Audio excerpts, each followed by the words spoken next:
Start ಮಾಡಿ. ನೋಡಿ ಸ್ನೇಹಿತರೆ, ಇದು ಮೂಲ ಆಂಜನೇಯ ಅಂದ್ರೆ ಈ ಪರಶುರಾಮಗಡದ ಮೂಲ ಆಂಜನೇಯ ದೇವಸ್ಥಾನ. ಇದು ಸುಮಾರು ಅದೇ ಹೇಳಿದ್ನಲ್ಲ ಇವಾಗ 700 ವರ್ಷ ಹಳೆಯದಾದಂತ ಇತಿಹಾಸ ಹೊಂದಿರುವ ದೇವಸ್ಥಾನ ಇದು.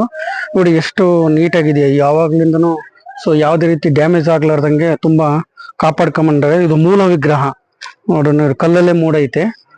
ಸೊ ಇದರ ಹಿಂದ್ಗಡೆ ಗುಡಿ ಇದೆ. ಸೊ ಅದೆಲ್ಲ ಸ್ವಲ್ಪ ಬಿದ್ದು ಎಲ್ಲ ಹಳೆಯದಾಗಿದೆ. ಸೊ ಅದನ್ನ ವಿಗ್ರಹನ ಮುಂದೆ ತಂದು ಅದೇ ರೀತಿ ಇಟ್ಟಿದ್ದಾರೆ. ಸೊ ಇದು ಹಳೆಯ ದೇವಸ್ಥಾನದ ಹಂಗೆ ಕಲ್ಲಿಂದು ಹಂಗೆ ಇದೆ.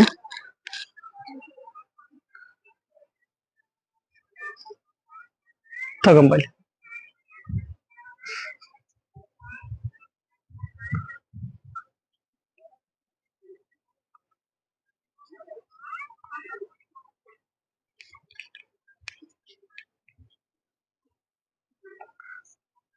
ನಿಮ್ಮ ಹೆಸರು ಏನಂದ್ರೆ?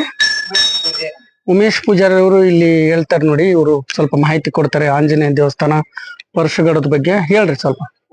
ಮೂಲತಃ ಪರಶುರಾಮ ತಪಸ್ಸು ಮಾಡಿದ ಸ್ಥಳ ಇದು.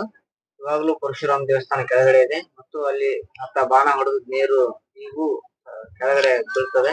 ಇದೇ ನೀರು ಯಲ್ಲಮ್ಮ ದೇವಸ್ಥಾನಕ್ಕೆ ರೇಣಿಹೊಂಡ ಮತ್ತು ಕುಂಕುಮಹೊಂಡ ಅಂತ 2 ಇದೆ, ಅಲ್ಲಿ ನೀರು ಹೋಗ್ತದೆ. ಮತ್ತು ಈ ಆಂಜನೇಯ ಸ್ವಾಮಿ ಮೂಲ ರಾಜರ ಪ್ರತಿಷ್ಠಾಪನೆ ಮಾಡಿದ ದೇವಸ್ಥಾನ.